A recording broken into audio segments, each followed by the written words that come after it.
বন্দে মাতরমের সৃষ্টি বাংলায়, বন্দে মাতরমকে খণ্ডিত করা হয়েছে বাংলায়। পশ্চিমবঙ্গে যদি বন্দে মাতরমকে খণ্ডিত না করা হতো 1937 সালের 27 অক্টোবর, তাহলে ভারত ভাগ হতো না।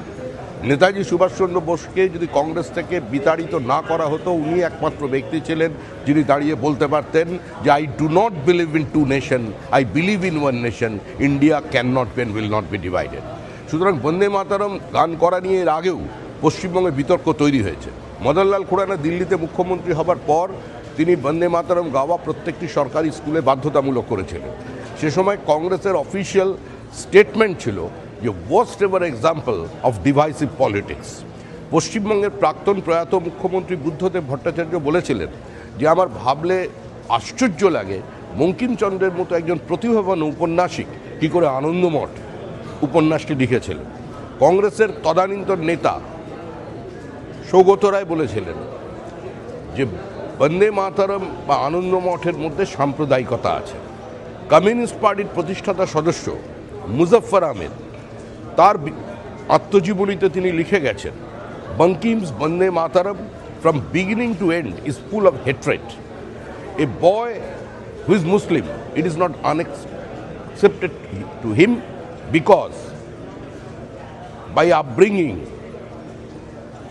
he is monotheist with like me. তো এইটা ছিল কমিউনিস্ট পার্টির অবস্থান।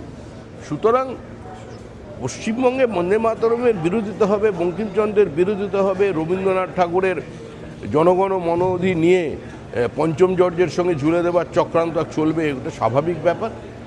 পরিস্থিতি কোথায় পশ্চিমবঙ্গে পৌঁছেছে সেটা বোঝার জন্যই আজকে এই মামলাটা হয়তো দেখিয়ে দিচ্ছে যে আমরা কোথায় ঠিক দাঁড়িয়ে আছি।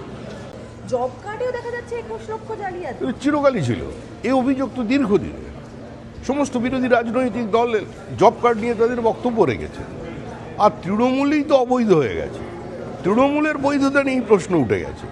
তৃণমূলের অ্যাকাউন্টের মালিকানা কার কাছে যাবে তা নিয়ে লড়াই করছে। কে জীবিত, কে ঋত, কে মৃত, এই নিয়েই তো তৃণমূলের লড়াই। এখানে তো জব কার্ড এরকম হবেই। আবার একটা ভাঙন শোনা যাচ্ছে, রাজীব কুমারকে কালকে কাকুলি দস্তিদারের সাথে অনেকক্ষণ কথা বলতে দেখা যায়। এ ধরনের কোনো খবর আমাদের জানা নেই। রাজীব কুমার তো মমতা বন্দ্যোপাধ্যায়ের বিশ্বস্ত সৈনিক, এবার তিনিও কি সঙ্গ ছাড়ছেন? সেটা রাজীব কুমারকে জিজ্ঞাসা করুন কিংবা মমতা বন্দ্যোপাধ্যায়কে জিজ্ঞাসা করুন, এটা তো আমার সিলেবাসের বাইরে। আমি শুধুমাত্র পশ্চিমবঙ্গ রাজ্য বিজেপির কথা বলতে পারি। আমার দলের থেকে যারা মন্ত্রী হয়ে গেছেন সেই জায়গায় সংগঠন কী করে কাজ করবে, কাকে নিয়ে আসা হবে, এ নিয়ে প্রশ্ন হতে পারে, কিন্তু এটা অন্য দলের বিষয়। আমি কেন অন্যের রান্নাঘরে ঢুকতে যাব? বাংলা হান্টের আরও খবর দেখতে নজর রাখুন। বাংলা খবর মানেই বাংলা হান্ট।